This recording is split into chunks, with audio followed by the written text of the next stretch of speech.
Welcome to Powerline. It's quite early when I'm doing this. That's alright. Today, I got a deck profile for you on a deck that has been on the channel a couple times, but keeps vanishing because I keep taking it apart. Not because I don't like it, just because I get bored of it after a long time.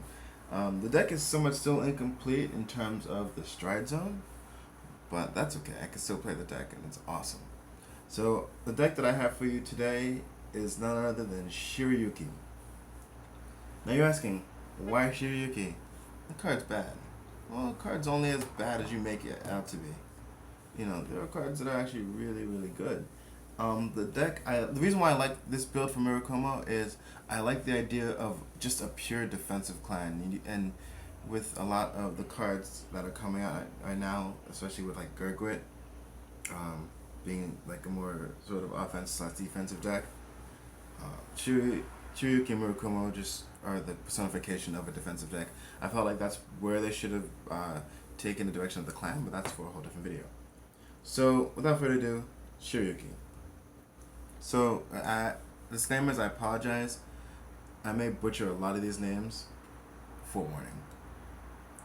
So the starter is Stealth Demon of Crow Feathers, Fugen. I actually really do like this card as a starter. I had Onifundo to be in the older videos, but I decided to let's run with this new guy, especially with all the recent new updates. Onifundo, just a really solid card, especially with the Shadow Stitch ability, enabling to just pop into other open rearguard circles to start boosting units, and giving by resting it, giving another unit with the Savage ability 3000 and putting a card from my drop zone into the bottom deck. I think for a single rare, this card does a ton. So that's the starter. So for the trigger lineup, I come special. I run these. I run 10 crits, and that's like my new comfort zone. Especially since I'm running a defensive deck. I need to compensate somehow.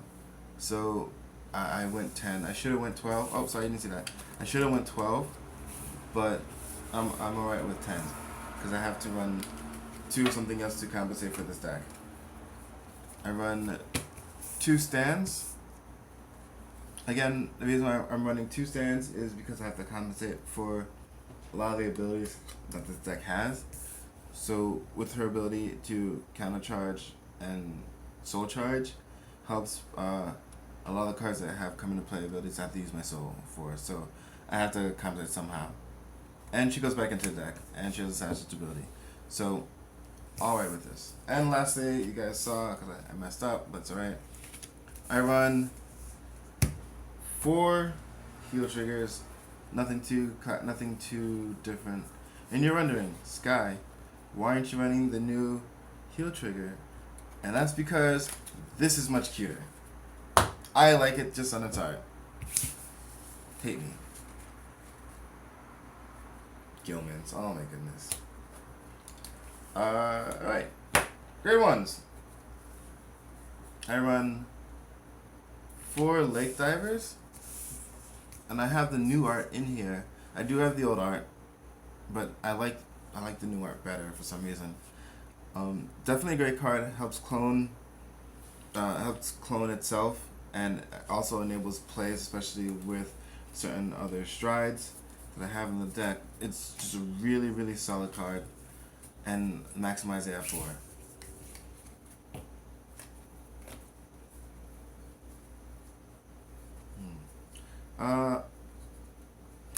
For stride enablers, no, I wouldn't have gone this hard for stride enablers because mostly people run 3, some people run 2. I'm running 4, and the reason why I'm running 4 is because I have a defensive deck, and the way that this deck compensates for being a defensive deck, especially with Shirayuki, is I need to be able to stride every single turn and maximize the amount of value that I have. That's why I'm running 12 offensive triggers. There's no draws in the deck.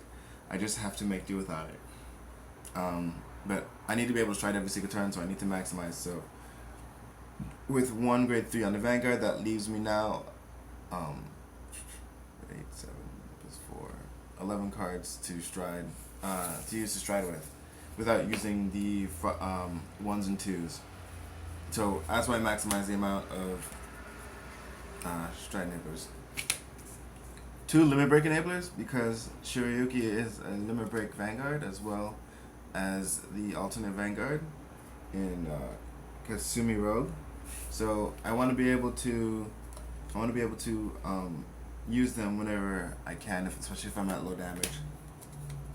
And lastly, 4 perfect guards, 3 of the unflipper, 1 of the regular. I don't have a 4th.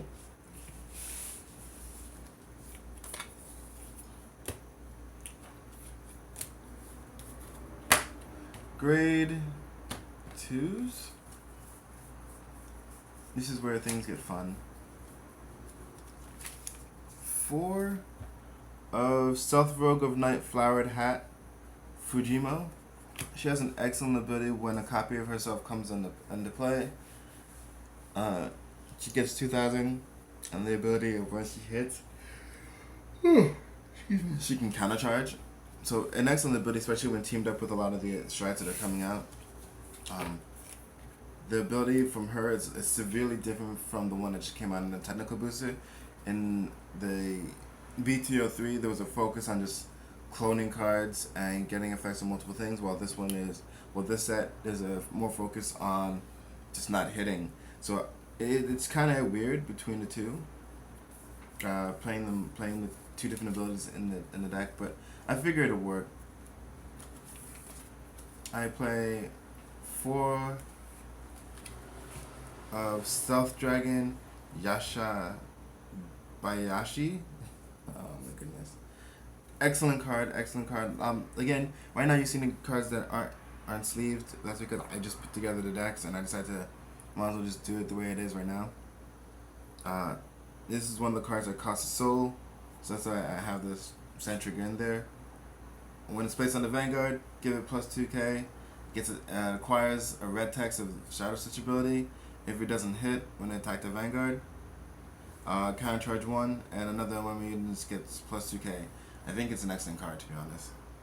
I think it's an excellent card, especially being able to counter charge. I probably won't put this down unless I'm at, like, my opponent's at 4 damage, so I can maximize the crap out of this card. And it has a continuous ability that it can attack from the back row if I have a Yasui Vanguard grade 4, which I will. And lastly, this is the tech, and I'm going to try to abuse the crap out of this card. 3 copies of Stealth Fiend Awakohime. Yes. And this card's great. And it's an AK body, that's okay. Art, phenomenal. Shadow Stitch, choose a rear guard that this is boosting, and put it at the bottom put it at the bottom of your deck. At the end of the battle that it didn't hit a Vanguard, pay the cost. You choose one of your Vanguards, and your opponent can't use grade 0s to guard it. Grade 0s. How fantastic is that? Especially on the Restanders turn, this card is bonkers. So your opponent's going to be forced to use Perfect Guards and G Guardians in order to stop your attack. And if you do the deck properly, they're going to be just dropping a ton of cards out of their hands in order to stop you. Remember, they can't use grade 0s, and those are the primary, like, shields. Those are, like, the primary shield cards that you're going to be using. So this card is bonkers. I don't see why you wouldn't run this card at least at 1. But I think it's one of those cards that you hold in your hand until the very, very end.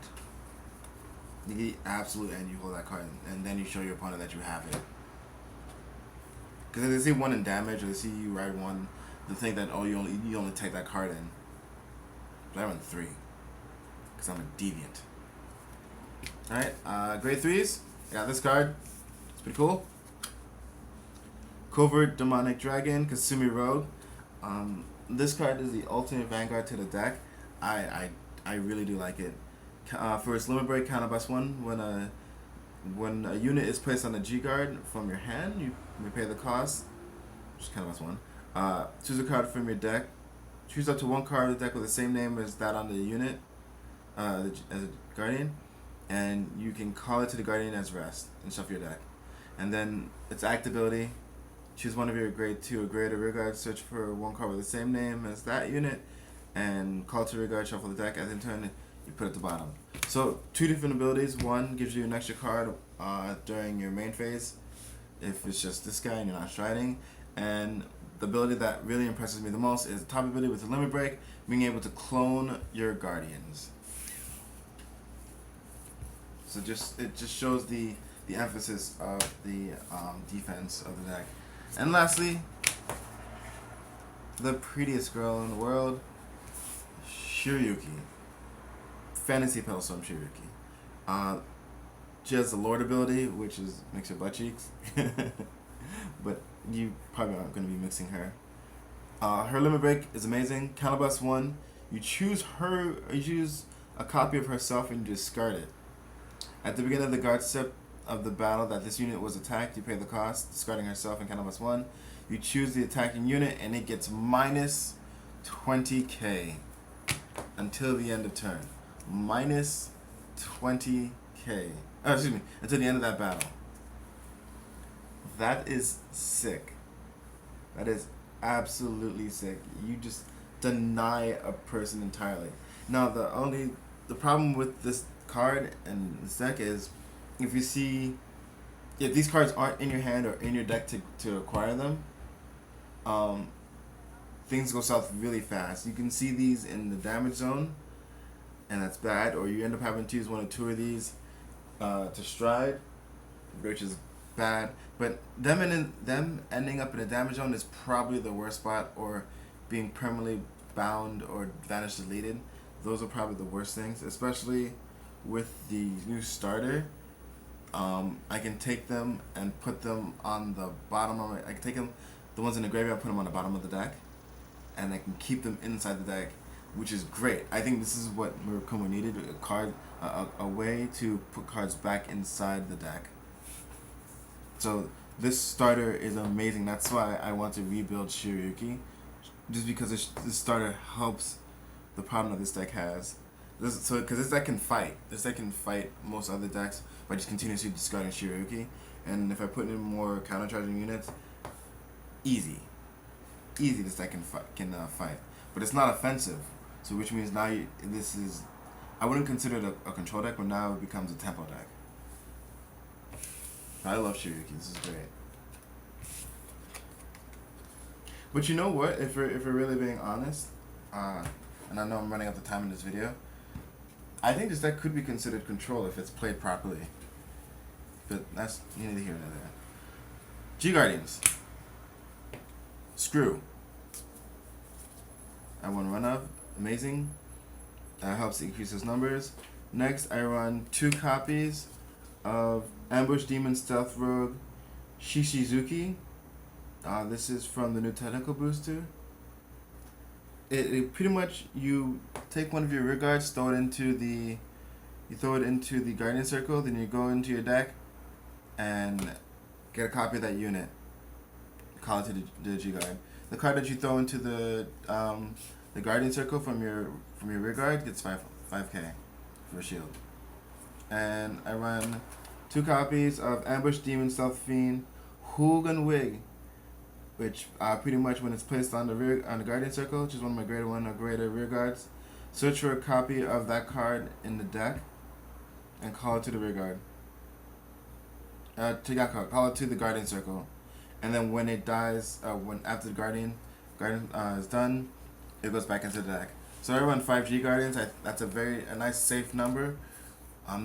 If I ever need to run into the screw, it's flexible enough for me to do so. And here is where things get fun. I run 1 Ambush Demon Stealth Rogue Kiyohime. She has a Soul Blast 1. A Soul Blast 1 ability where if the attack hits, I choose one of my rear guards, search for up one copy of that card, call it to the rear guard. At the end of turn, it goes back to my hand. I run one hype train. When it hits, I can target one card, get 2 copies of it, and they both go to the bottom of the deck. I run 2 Kagemishis. When it gains an auto skill that allows units to attack from the back row and acquire 2k if I have multiple copies of the card. I have Ambush Demon Stealth Dragon Onibubu Radar, which gives a unit, one of my rear guards, plus 2k and allows it to attack from the back row. I run 2 copies of Shirayuki. So when it's placed on the Vanguard, if you have a heart, choose one of my hearts, and search the deck for a copy of that card, call it to the rear guard. If I have a heart with Shirayuki in the name, I have to discard a card and add that card to my name. Add that card to my hand. So if I stride onto Kasumi Rogue, the Kasumi Rogue that I go and fetch goes back to the deck.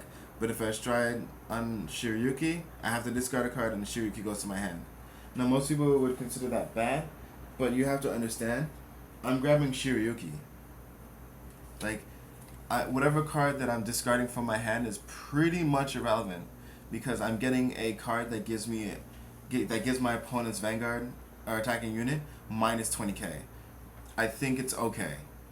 I think I'm okay with discarding a card for that. Yasui Tenma, I run 2 copies of because I have to flip over 1. And 2 Shibaraku Busters. I run a 2 only because I love the ability of giving one of my rear guards the ability to do a drive check. So if it's a grade 3, it gets twin drive. If it's a grade 2, 1, 0, it gets only 1. So primarily you want to be targeting the grade 3 for this. So my Kasumi Rogue or my Chiyuki. And guys, pretty much that's it. That is the deck profile. I know, like, Sky, you're missing the V-Standard. I know. But this thing, work in progress. If you have any questions, comments, concerns, please leave it in the comment section below, guys. I know this ran a little bit longer. I'm going to try, I apologize for that, but I was building the deck as I'm explaining this to you. So enjoy and be well.